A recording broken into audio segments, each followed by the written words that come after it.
here. Second down and 9. Rudolph inside the 10. Oh, what an effort! Juju Smith-Schuster. How about it? Shotgun. Hodges hits his man. Juju Smith-Schuster. The ball got lodged loose. Fight for it. The Ravens have it with Marlon Humphrey. Ruling on the and a field fumble. is a catch and then a fumble recovered by the defense. First down, Baltimore. Here's the toss to Chubb, who cuts back, has some room. Nice piece of running this time. And he's going into the secondary and down to the 10. Fumbles again. Fumbles, and it's recovered by New England. Chubb with 2 handles and 2 fumbles. On 4th and 5, Jones steps up, takes off, he's in, touchdown! What's good? It's your boy Curry Mac, back with another video, and today I'm going to be doing the AFC North mid-season update. And it's been a pretty good year so far. Y'all know I'm a huge Steelers fan, so we're going to get into all that. And before I get any further into this video, make sure you guys comment, like, and if you're new to the channel, hit that subscribe button. But I'm going to try and make this short and sweet and as detailed as possible. So we're going to begin from the top of the division down to the bottom. So we'll start with the Ravens. So I'm kind of surprised, honestly, by the Ravens, but you know, they're 6-2. They just beat New England. I think they whooped their ass, but Lamar Jackson, he's a special player. He's like a new and improved Michael Vick. You know, I'm pretty interested to see how his future holds out. With all that running, you know, I'm about to get into the stats here shortly, but you know, most quarterbacks that run this much, it's hard to last in the league. Everybody knows that. But we're going to get into some stats here. And so their offense, I did not see this coming this year. I mean, I know it's only mid-season, but I'm pretty surprised. They are first in points in the league with 31 points a game. And in all total yards, they're second in the NFL with 427 a game. Pass, I kind of expected this. They're ranked 20th with like 222 yards passing a game. And they're number 1, of course, in rushing a game with like 205. So they almost average more rushing yards a game than passing, and that's incredible in today's game. They have a total of 29 touchdowns, and I think what's really impressive for them is their third downs. They're about 50% on third downs, and fourth downs, I think they were like 9 for 12, which is crazy. And most of the time it's them running it, and half of the time Lamar picking it up himself. So what made me realize that Baltimore could be legit is they were talking about how New England has this high-powered defense and all this good stuff about them, and you know, it's Bill Belichick, and I was expecting them to really just stop Lamar. If you force him to pass, you think you'd be able to hold down that offense, but they weren't able to. I think they just have something really good over there, and it's scary. So that goes to say with their defense, which I thought their defense was going to be the main source of their success this year, but they're ranked 16th in points allowed, ranked 15th in yards allowed, 26th on pass yards allowed. and second with rush yards allowed.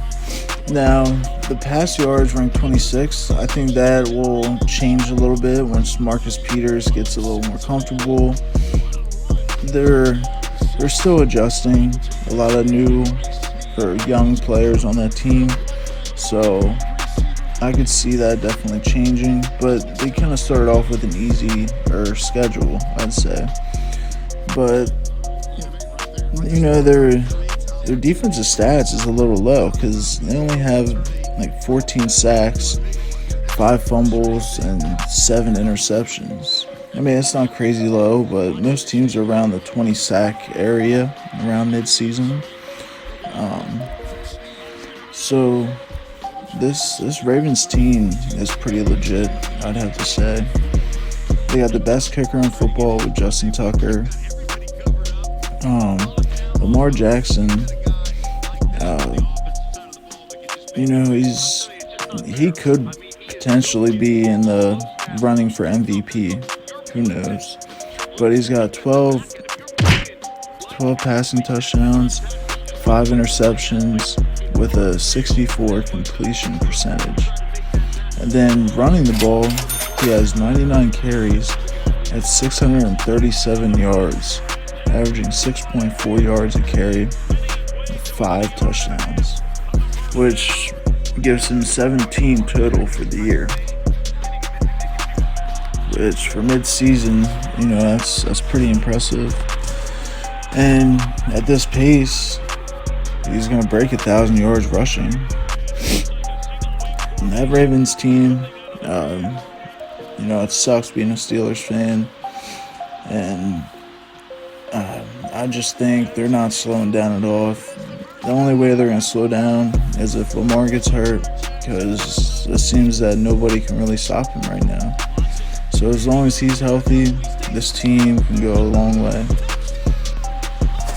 Alright, for the remaining of the Ravens schedule, I have them beating the Bengals, losing to the Texans, beating the Rams, losing to the 49ers and the Bills, beating the Jets and the Browns, and losing to Pittsburgh, with a total record of 10-6. Now, the 49ers and Ravens game is going to be an awesome game. But prediction for the rest of the year for Baltimore. Alright, so we're going to move on to best team of all time, which is the Pittsburgh Steelers. We're sitting at 4-4, which sucks because we should have beat the Seahawks earlier in the year. And that 49ers game irritates me because that was like the first time in NFL history a team forced 6 turnovers and we lost. Like that sucks. So I mean, we easily could have been 6-2 as well, but and then that Baltimore game as well. But whatever, it is what it is. Our offense does not look good. I'm going to go through these stats a little bit, kind of like Baltimore, but we're sitting at 18th with points a game, 28th with yards a game, 27th with pass yards a game, and 26th with rush yards a game. Now, what scares me is just the total yards. Ranked 28th, we're averaging 291 yards a game. That's not good. That's not good, guys. I know our defense has picked it up so much, and that's great because I've been waiting for this for a long time. Our defensive line's been really good, all of our sacks past couple years, but our secondary's just been so terrible. And with the pickup of Minkah Fitzpatrick, he's tremendous. But we'll get into him in a little bit. So here's a little fun fact for everybody. 1 of 7 on 4th down this year. 34 of 92 on 3rd down. So that's we're hitting 30% on 3rd downs. That's not good. Not good at all. And We hit 7 field goals inside the red zone this year. Well, inside 30 yards. Pretty much the red zone. So we need to start punching it in. I read this article on David DeCastro, and he feels the same way. Like, he knows we're a better team. We just need to just punch it in.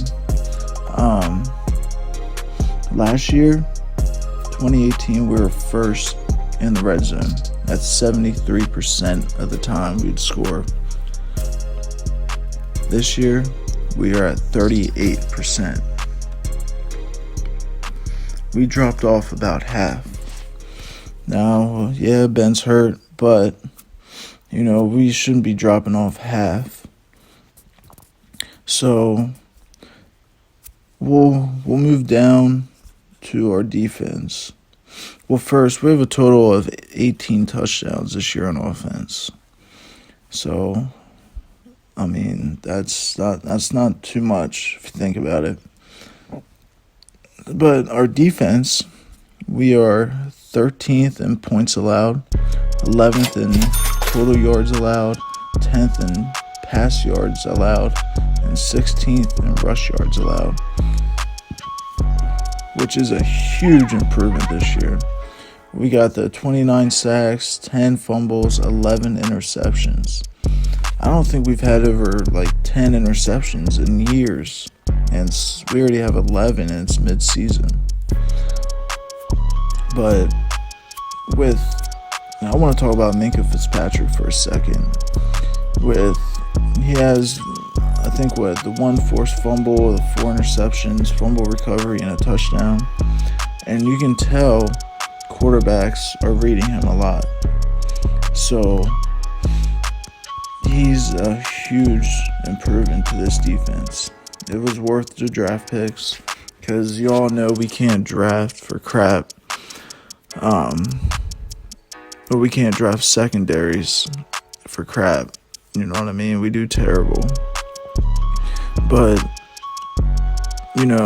one of our biggest weaknesses this year is with not having Ben, we should be pounding the ball. We got a great offensive line. The same offensive line we've had for the past half a decade, for the most part. James Conner has 97 carries for 380 yards, averaging under 4 yards a carry and 4 touchdowns. His longest run is for 25 yards. That's not too good. And out of that 380, half of it came from the Colts game the other night. He had 160. So,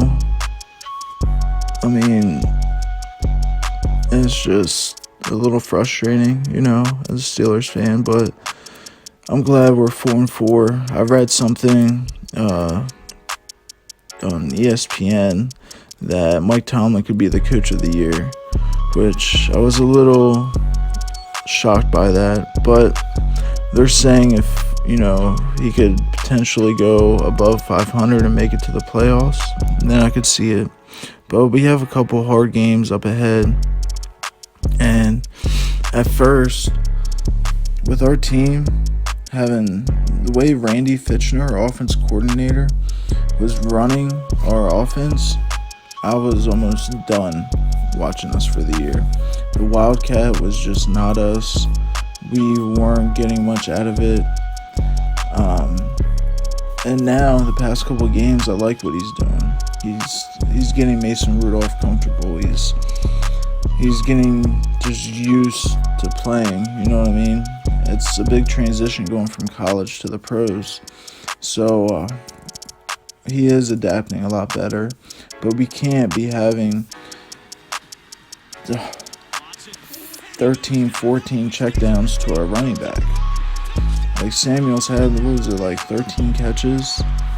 And it was only for 60 yards or something crazy. And we're not going to win games like that. How we're playing good, but if we end up making it to the playoffs, we can't win playing like that. I think we need to try and just Mason needs to just try and work down the field and not hold the ball too long.